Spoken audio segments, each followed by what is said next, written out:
Good morning students, I welcome you all to NS Enlights morning answer writing class. आज इस class में हम paper 2 का question हम डिस्कस करने वाले हैं। सो ध्यान से सुनिए, आज बहुत ही इंपॉर्टेंट थोड़ा सा अलग मैं क्वेश्चन आपके लिए लेके आई हूँ। So let's start with 20th September morning class. आज का जो क्वेश्चन है वो होगा नैम से रिलेटेड, राइट? तो चलिए देखते हैं। Discuss the importance of the non alignment movement in the India's foreign policy, right? So India का जो फॉरेन पॉलिसी है, हम जो दूसरे देशों के साथ हमें कैसा रिलेशन रखना है, इसमें आज का जो हमारा नैम है, ये नैम क्या इसका रोल है और क्या ये काम करता है, हमें ये 250 वर्ड्स में देखना है। So let's discuss about it. So approach would be like, introduction हमें देना है, ब्रीफली एक्सप्लेन कर देना है नॉन अलाइनमेंट मूवमेंट को क्या है, ये इसका ऑब्जेक्टिव क्या है, एस्टेब्लिशमेंट क्यों हुआ था, एटसेट्रा। और बॉडी में लिख देंगे discuss the importance of the non alignment movement in India's foreign policy under various dimensions by linking it with contemporary issues. Conclusion में हम लिख देंगे summarize your answer and suggest some measures to increase the effectiveness of NAM, ठीक है? ये हम कर देंगे। देन उसके बाद हम इंट्रोडक्शन स्टार्ट करते हैं। Non alignment movement was formed during the cold war as an organisation of states that did not seek to formally align themselves with either the United States or the Soviet Union but sought to remain independent or neutral. NAM एक ऐसा organisation है, non align मतलब किसी भी गुट निरपेक्ष, किसी भी गुट के साथ नहीं मिलना। हमारी जो कंट्री थी ड्यूरिंग जब कोल्ड वॉर का इरा था 90s में, तो कोल्ड वॉर के टाइम पे आधी दुनिया यूएसए के साथ हो गई, आधी दुनिया यूएसएसआर के साथ थी।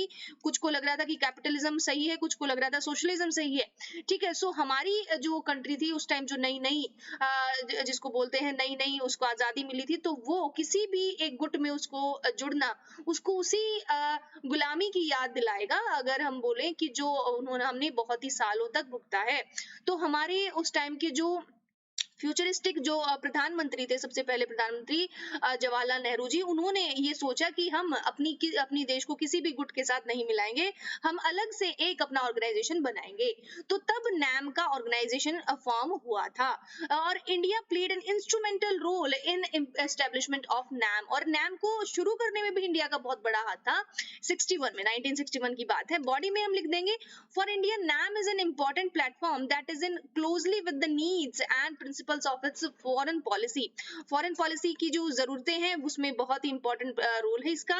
It provides an opportunity for India to attain its objective and interest in the following international spheres. Okay, कुछ हम आगे आपको बताएंगे। सो इंटरनेशनली ये इंपॉर्टेंट था, मेन इसका एक ही क्रक्स है कि इंटरनेशनली इसका बहुत इंपॉर्टेंस उस टाइम पे रहा है, आज भी है।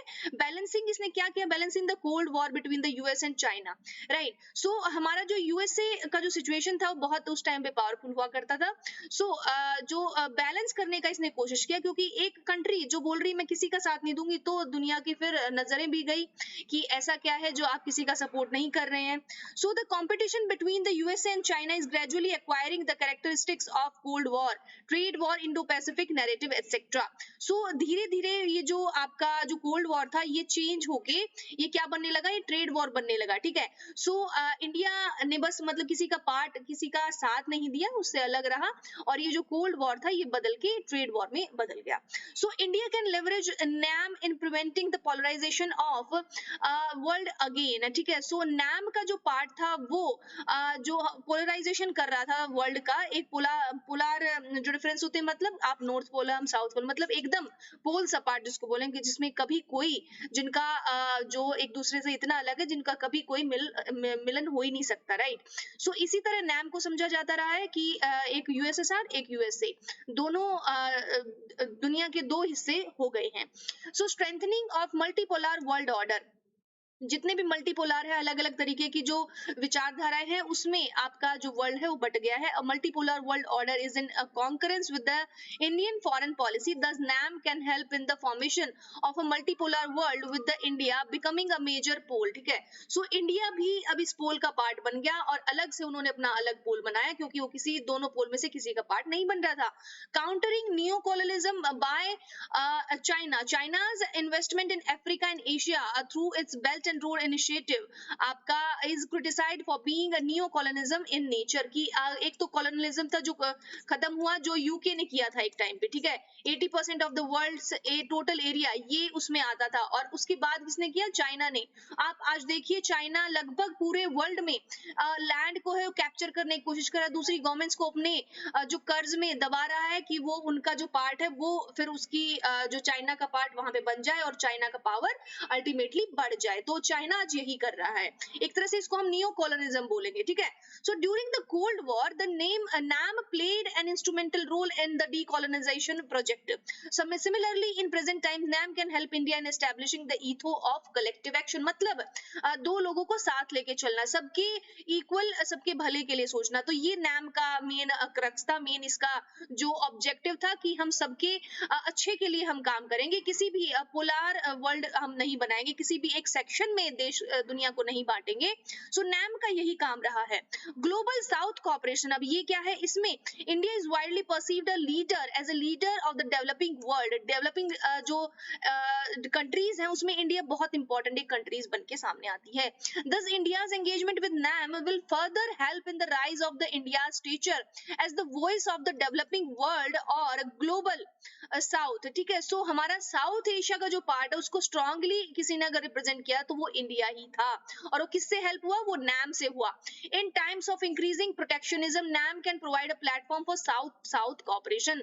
मतलब साउथ साउथ मीनिंग ये है कि साउथ एशिया में जो इंडिया है और साउथ ईस्टर्न एशिया जो भी है उसकी और जो कंट्रीज है उसमें सब में अगर किसी ने जो मेलजोल बढ़ाया तो NAM की वजह से इंडिया ही था।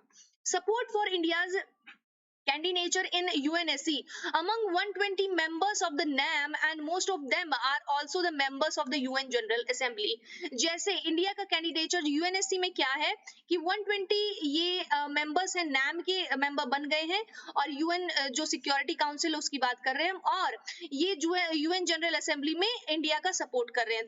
This could help India in generating support for not only the democratization of the UN but also for a permanent seat in the United nation security council for India. Okay, so India के लिए permanent seat के लिए भी एक बात बढ़ेगी, क्योंकि India का फिर से बढ़ रहा है ना उसमें यूएन में कि इतनी सारी कंट्रीज अगर वो इंडिया की सपोर्ट में बोल रही हैं। सो बिकॉज हम सॉफ्ट पावर रहे हैं, सॉफ्ट पावर। अगर आप आईआर में अगर कोई वर्ड यूज करेंगे इंडिया के लिए तो वो सॉफ्ट पावर हम रहे हैं अभी तक। बट अब आप देख रहे हैं जो करंटली जो इंडिया और चाइना का जो आउटब्रेक चल रहा है, बॉर्डर इश्यूज, अब इंडिया ने सॉफ्ट पावर बनना छोड़ दिया है। अब इंडिया स्ट्रिक्टली मूव कर रहा है। अगर आप सामने से लड़ने के लिए आ रहे तो हम भी लड़ने के लिए तैयार हैं। बेशक हमारी इकोनॉमी में कोई पावर नहीं, बट हम लड़ेंगे आपसे, ठीक है। So India was back then a soft power, not now. Okay, अब इंडिया सॉफ्ट पावर नहीं है। सो कॉम्बैटिंग जो ग्लोबल इश्यूज, हमारी जो ग्लोबल इश्यूज है उस पे भी बात करता है NAM। NAM becomes relevant to India in mobilizing international public opinion against terrorism, weapons of mass destruction, nuclear proliferation, मतलब पूरी दुनिया को न्यूक्लियर से फ्री करना, ecological imbalance, safeguarding interest of developing countries in WTO, World Trade Organization। So ये जो world के जितने भी इश्यूज हैं, whether it is economy, whether it is education, हर तरह का जो बड़े-बड़े जो इश्यूज है उस पे NAM बात करता है, ठीक है। सो NAM आप देखा है कितना इंपॉर्टेंट है पूरे वर्ल्ड के लिए।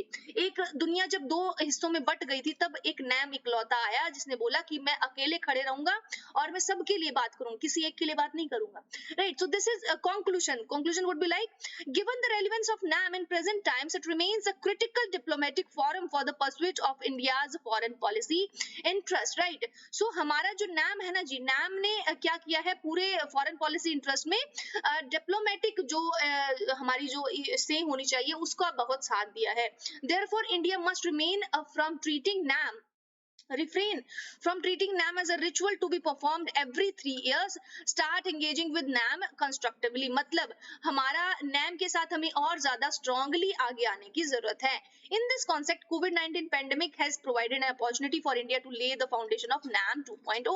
तो मतलब अब इंडिया को फिर से, क्योंकि दुनिया में फिर से वही सिचुएशन आ रहा है, एक तरफ यूएस एक तरफ चाइना है, तो अब अगर NAM इंडिया 2.0 अगर शुरू करता है NAM का तो कोई गलत नहीं होगा इस मुश्किल मुश्किल दौर में, इस बुरे दौर में, ठीक है। सो ये हमारा आज का क्वेश्चन था। आप मुझे मेरे यूट्यूब चैनल पे सब्सक्राइब कर सकते हैं और बाकी मेरे अदर सोशल मीडिया हैंडल्स है, वहां भी मुझे ज्वाइन कीजिए। और मेरी जितनी भी इंफॉर्मेशन है क्लासेस से रिगार्डिंग, क्लासेस हो रही है नहीं हो रही, तो आप सबको टेलीग्राम पे पता चल ही जाएगा। So this is all about today, thank you so much.